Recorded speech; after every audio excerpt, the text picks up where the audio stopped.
Hey there, dance studio owners, and welcome to a very special week inside of the Transform My Dance Studio podcast.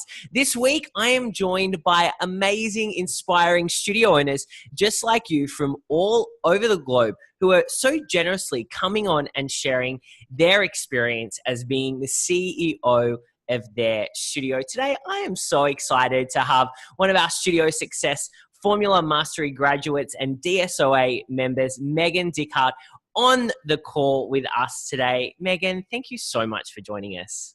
No problem. Thanks for having me, Clint. I appreciate it. So exciting. So Meaghan, why don't you tell us a little bit, how did you get into this world of owning a dance studio? Okay, well, it's been a bit of a journey. I started teaching when I was 19 and 2 years later took over my dance teacher's studio in our very, very small town of Thorsby, Alberta, with no idea what I was doing. And spent about 3 years kind of drowning and closed the studio and decided, nope, I'm never going to do this ever again. Wow. I'm just going to be a dance teacher. But about 6 years ago, I started teaching in a small town called Onaway, which is northwest of Edmonton, Alberta, for a really good friend of mine. And at the end of the season, she asked me if I would take over for her. So with about 10 more years experience under my belt, I said, I could probably handle this again, and jumped in. And it's been a bit of a wild ride, but age and experience and now having really great resources has made all the difference in the world compared to that little studio that I had. Wow, what an incredible journey. I love that. Start a studio. Nope, not doing this. Close it. I want to go and teach. That's so much easier to now owning a studio. What did you know when you took over this studio 5 years ago that you wish you knew when you first opened? Oh, man. I know now the value of systems, of automating things so that it doesn't take over my life, of really standing by my values and making sure that I don't let myself get swayed by other people's wants and wishes and dreams. I just really make sure that I'm being true to myself as a studio owner, rather than trying to be like everybody else.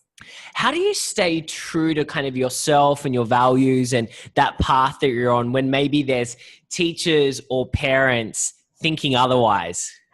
Oh, man. Well, first of all, as dance studio owners, we all have a very close by liquor store with a bottle of wine. It's like a prerequisite. When I build a studio, it's going next to a wine store. Yeah. And true story, we just moved locations last September and we're next to the only liquor store in town now. Oh my goodness. I love that. There's a good partner. There's a good kind of partnership contra deal you could do there for sure. But other than that, which is not the most professional way to deal with things, but I really, when I'm faced with problems from parents or from teachers or even financial situations, I really try to step back before I react and try to see what is the underlying reason for what these people are bringing to me. And if it doesn't, at the end of the day, if it doesn't align with my values, I know that I don't want that in my studio. I did that in my little teeny tiny startup studio and it dragged me down. So I have that perspective now where this is my dream and my passion and this is my gig, not theirs. I love it. And that's such a powerful lesson to learn and to apply to, being the CEO of your studio. Because at the end of the day, you've started this business to create something amazing and create freedom and to support your family and to impact the lives of a lot of people. And you really only can succeed in that when you are so true to yourself and you walk the path and you don't get kind of sideballed by these people. How did you get clarity around what you wanted to build? Coming in a second time into, owning a studio, how did you go, right, this time around, these are the mistakes that I made. This is why I know it didn't work. Like, this is what I'm on a mission to create. I think I came into this second round with a little bit more maturity and the ability to define between something I want versus something I need. So looking at it from a perspective of, am I doing this for the betterment of my dance studio or am I doing this for my ego? And when it's my ego, sometimes it's okay. Sometimes I want what I want because it's mine. Yeah. Um, Yeah. but I definitely find the clarity in really analyzing, is this something that I need that's going to build my business and make my students happy and give their parents really good value for their dollars? Or is this just something that everybody else has that I'd like to have too? I love that. I love that. The want versus the need is so crucial.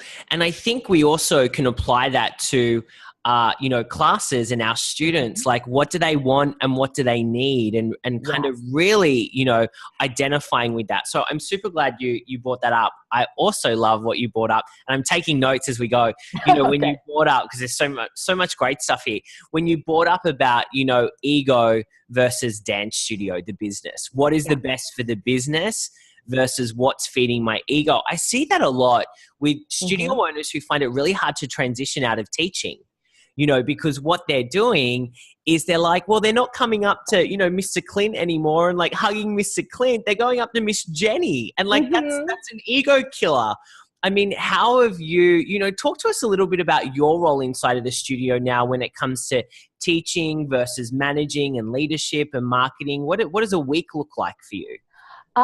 My weeks are definitely busy because I do teach 3 out of the 4 nights in studio. Last year it was 4 out of 4 nights, and I stepped back for this coming up season because I know that I need to focus on some of the business side. Sure. One thing I really try to make sure is that, first of all, every family knows me. They know Miss Meaghan. They know Miss Meaghan is the one that makes everything kind of tick, and I'm the driving force behind everything. So I make sure that every family knows me. And I have that relationship, whether I ever teach them or not. I mean, I have one girl who takes hip hop. I haven't taught her. And every year at the year end, she brings me flowers and she makes me cards.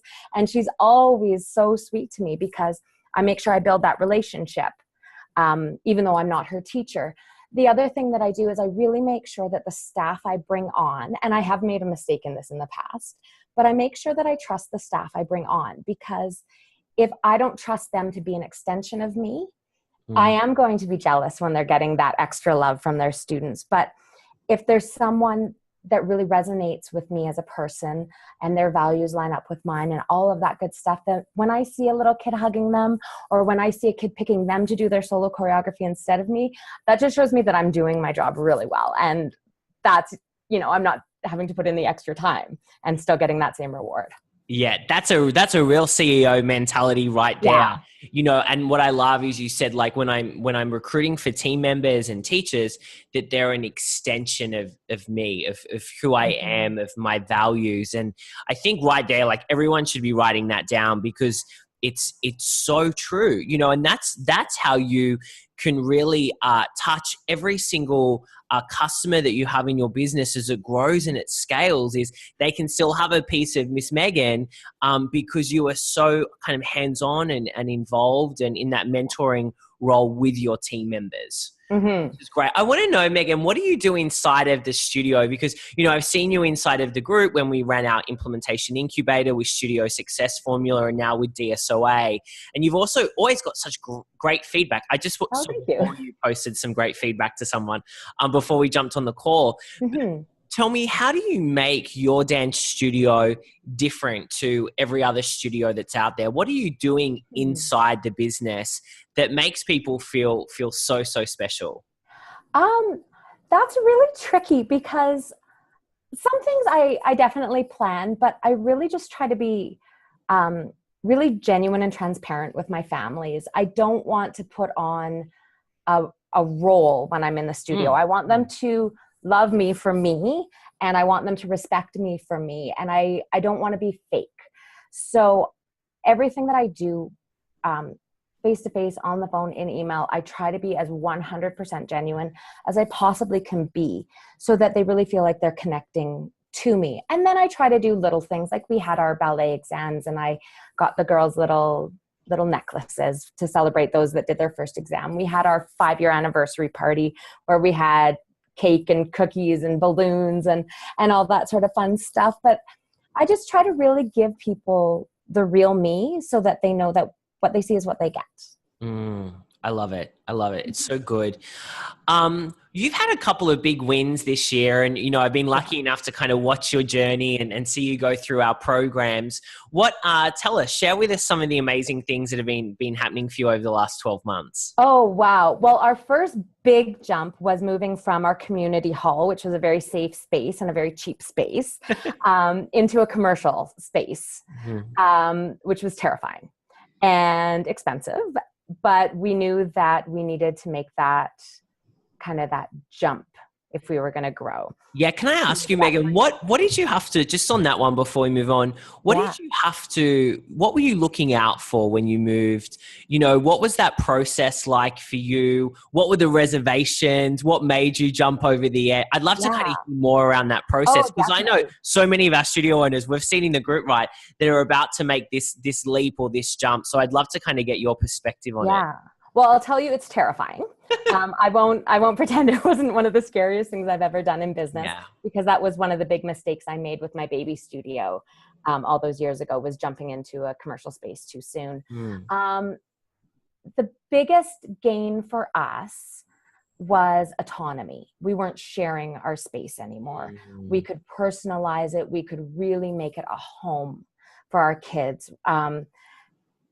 In the community hall, we walked away from a 1,600 square foot space upstairs and 1,000 square feet downstairs into two 750 square foot studios. But it's ours. Yeah. We hang our plaques on the wall. We have a desk where people can get that face-to-face engagement. We can have our own events and all that stuff. So the reservations of the financial jump and the commitment and paying for 12 months versus paying on a nightly basis, it balanced out. It's still scary because it's a lease, but there's something so nice about the kids coming home and having people drive by. We're on the main street through Onaway. Onaway is very tiny. So it's really, really hard to get any commercial space. So when this opened up on the main street, we were like, what? It's meant to be, right? Perfect. We have to. Right next to the wine shop. Right next to the wine shop. Our landlord is like the most incredible human being I've ever met. So all of the risks were balanced by all of the incredible, the little extras that it meant for us. It might cost more money. It might be tight in the summer, but the kids having their own little lounge that they can hang out and do their homework in, and, having a TV up on the wall for the little baby brothers to watch Paw Patrol. It really means a lot. We've got flowers on the desk now, little things. I love that.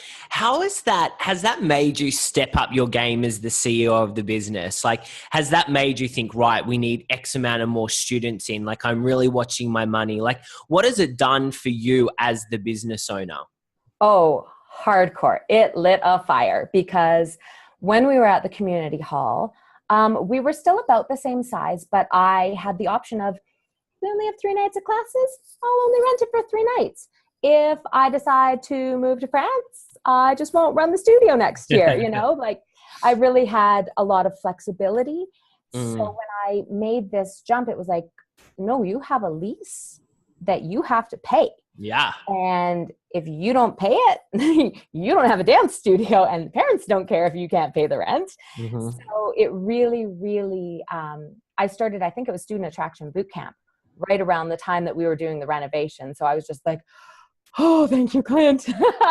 It was really perfect timing. And we really, people know us now that didn't know who we were before. That's so good. I love hearing that.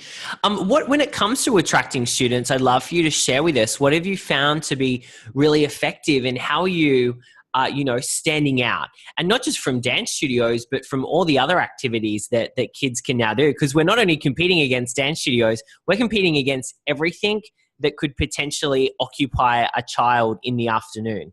Oh yeah. And being in a small town, we have a really finite number of people to attract. Everybody is driving into town from 10, 15, 20 minutes away. It's a very different environment than being in a city. So we really focus on the convenience of our classes. Mm. A lot of our classes start at 4:00. The kids get out of school at 3:30 so they can walk over. Making sure that we do not back to back, sorry, but our classes run against a class of a different age group so that brothers and sisters of different ages are taking class at the same time. So mom isn't driving 20 minutes in for one class and 20 minutes home and then coming back later. So convenience is a really big thing. We also, we really make sure to connect with our community. We're sourcing everything that we can, from our flowers to our mirrors, all that sort of thing. We really like to partner with the businesses around the community so that we have that relationship. We also go into, I go to my daughter's elementary school and I do classes in the mornings with their phys ed program. And some of those kids are a little too far to even drive to me. Some of them go into the bigger centers for dance, but it's something, the more that we get into the community, I find, the more of an impact we make. Yeah, I love it. And hey, I cut you off before when we were talking about with your wins. So you talked about the lease was a big win. What are some of the other wins that you've had over the last 12 months? Well, I did have one win that started out as kind of a loss. We had a bit of a teacher issue this year, but the learning experience and the growth that we had in our team because of it was so priceless. I mean, I would never wish conflict on any studio or any business, but it really allowed us to step back and evaluate our values, see where conflict comes from and how to approach it. And it's really set us up. We've got kind of this dream team coming together now for the next season that we have an in-service coming up in 2 weeks, and I wish it was tomorrow, except that I'm not ready for it. Yeah, you're like, I wish it was tomorrow, but not really, because I'm also a month away. Yeah. What did that, what did that lesson, what did that teach you about the importance of having the right people in the right seats? If you don't have someone who matches up with you on a personality basis or matches the values of your studio, it is going to be an uphill battle the whole time, even if they're lovely, even if they're sweet, even if they're really good with the kids. If you don't click and they don't value what you're doing, it's going to create so much more work in the long run that you might as well take on those classes yourself for the amount of extra work that you're going to do. Right. And it also really encouraged me. I don't like conflict. I don't think anybody likes conflict or confrontation, but it really forced me to stop and say, okay, how can I deal with this before it becomes a problem so that it doesn't become a bigger problem and then become a massive problem with lots of fallout. Yeah, exactly. How do you approach tough conversations? Are you someone that is going to get in there and nip it in the butt before it turns into something bigger, or do you kind of wait until that last second where you have to say something? Wait till my hands are tied? Yeah. I very much am. I don't like upsetting people. And I really live with my heart on my sleeve. So when it's a tough conversation, that takes a lot out of me emotionally, that sometimes I'm just not prepared to deal with. And sometimes what's an emergency for them isn't an emergency for me. So I do tend to hold back a little bit to see, okay, is this an actual problem that we need to deal with? Or is this something that they can resolve? I definitely found this year that there are some emergencies not to ignore. And that perspective is, like I said, it's so invaluable. It's so priceless going forward, that now I have some things set up that we're going to implement in our in-service about communication and how to approach me when you have something that's important to your heart, and kind of feeling out what different people need from me in order to feel empowered and to feel safe and to feel like I'm on their side. Totally. What's got you excited for the new season? What keeps you motivated and inspired to keep moving forward? Oh man, I'm beyond excited for this season. I think I've worked out most of our kinks from the move to the new space. So that's really exciting. It's actually kind of cool. The teacher that I took over from 5 years ago is back on my team as a teacher. And I have so much love and respect for her that I'm over the moon having her back. Cool. We also have one of our teachers has a new baby coming. So we've got our dance family literally growing, and we're going to Disneyland for the first time in December. So wow, we've got that's big cool. things happening this year for our little town. Yeah, I love it. I love it. It's so good. Meaghan, if there's one kind of piece of wisdom that you would like to leave our studio owners with, when they're coming into this new season, like what would that be? I think lead with your heart and Mm-hmm. stick to your guns. Know what you want and do what you have to do to get it. That is so good. Thank you. I love that. Meaghan, I could talk to you for hours. Yeah. This is great. And fantastic. before we leave, what I love about doing this series is, we're doing this with Studio Success Formula Mastery members, people that have gone through our program. And I can see so many similarities with all the people that I get to interview. So for those that are maybe thinking about joining the program in this intake, like who do you think's like the perfect person for our program? I think if you are really, really passionate about your role as a dance studio owner, or if you're looking at making that jump in a very respectful way to the studios you already teach for, I think that this is so valuable because you can join as many dance teacher groups as you want, but being a studio owner is a really different ballgame because we're not business owners. Most of us are passion people. We are artistic, we are creative, we are a little bit all over the place. And the DSOA, it's a really safe place for dance studio owners to talk to like-minded people who have been there, done that, going through those struggles, understand that we are pouring our hearts into this, not just for a paycheck. We touch lives, we touch kids every single day, and it's a really unique position to be in. So you really need that group of people who understands organically what you're going through on a day-to-day basis.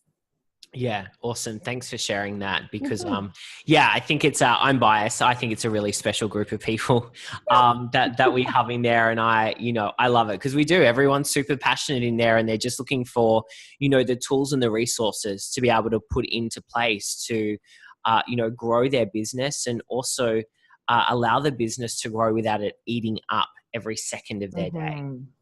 Yeah, absolutely. Knowing how to run my business without being consumed by it has been so invaluable. I'm the crazy person who also went back to university full-time last year in the midst of everything because, as you do. Yeah, right? Why not? Yeah, and I think without DSOA, I would have crashed and burned. Having that support was so important to me in the midst of all the craziness because as fun as it is, it gets crazy. That's crazy. That's crazy. And you need that village around you to hold your hand and to pat you on the back when things get bad and when things are amazing too. Totally. We love celebrating wins. Meaghan, thank you so much for sharing your wisdom and your journey with us today. I really appreciate it. It's such a delight to be able to chat with you and to follow your journey. And I can't wait to see where the next 12 months, 12 years takes you inside of this business. You're doing such great work. Meaghan, where can our studio owners that are listening go to find out more about you and your studio? My studio, our website is onawaydance.ca, ONOWAY dance.ca. And our Facebook page is the same and our Instagram is the same. We try to keep it all really simple because Expressions Dance Studio is a really long name. Yes. I find that out every time I go to conventions and I'm filling paperwork out and I'm like, oh, why is the studio name so long? Yeah, why is it so? Yeah. And also just on Facebook at Meaghan Dickert. Awesome. I'm always happy to chat with people and help them see things from another side of another perspective, or just be an ear, be a shoulder. Yeah. I mean, like I said, guys, if you're already in the association, make sure you reach out to Meaghan and say, thank you for a great interview, please. But if you're not, you should definitely join us inside a Studio Success Formula or inside the association. We'd love to see you. Meaghan, thank you so much again. Such a pleasure to connect. Oh, thank you so much, Clint. It's been great. I'm so glad we got to connect today.